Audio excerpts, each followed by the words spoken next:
Wheel vibrations cause a piston inside the shock absorber to force oil through a valve. This absorbs energy, dampening the vehicle's bounce.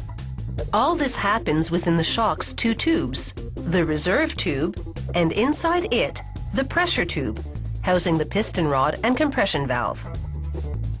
The factory makes both these tubes from a steel sheet sliced into strips.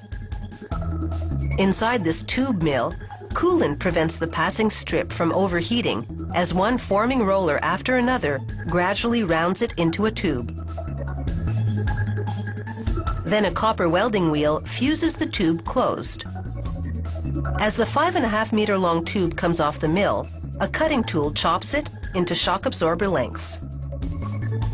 The tube making process is the same for the reserve and pressure tubes, except that the reserve tubes undergo one extra step, compressing the ends. This enables the shock to house a larger reserve tube that can hold more oil.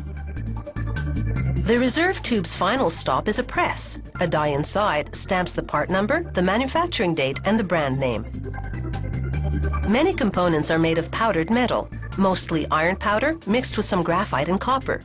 After a press compacts the powder in a die, a furnace fuses the particles. This powdered metal part is the valve through which the piston forces the oil. Steel discs and a spring help control the speed with which the valve operates for varying driving conditions. A stamping tool crimps the end of the tube, holding the spring in position. The valve, now fully assembled, seals the bottom of the pressure tube.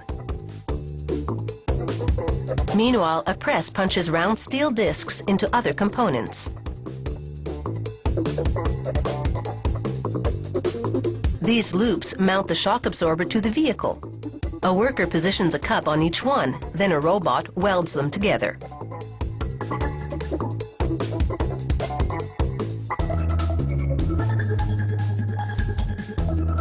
They insert a cup and mount unit on one end of the reserve tube, then weld it on.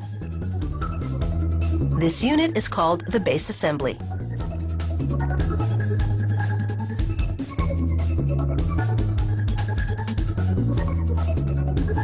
The base assemblies now go on a conveyor, open end up, so that workers can drop a pressure tube inside each one.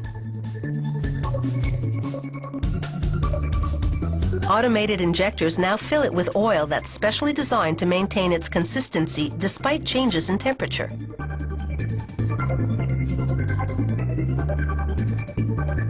Next comes the head assembly. That includes the steel piston rod and the mount on the other end of the shock absorber. Two copper welding wheels fuse the head assembly to the base assembly with a cap. This closes the unit, sealing the oil inside. Next, they weld on a dirt shield, a steel casing that prevents dirt from hindering the movement of the piston rod.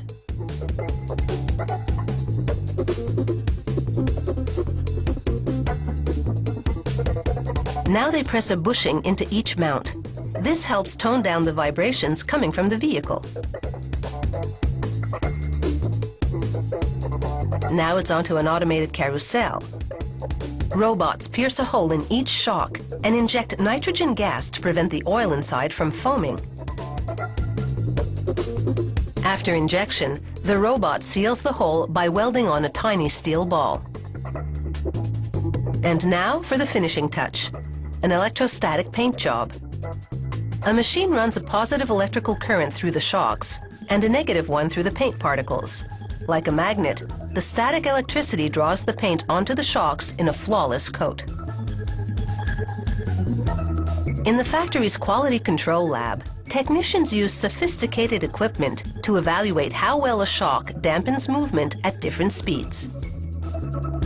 The tube and valve configuration inside varies by vehicle, so the shocks on a ground-hugging sports car are quite different from those on a luxury sedan or on a rugged light truck.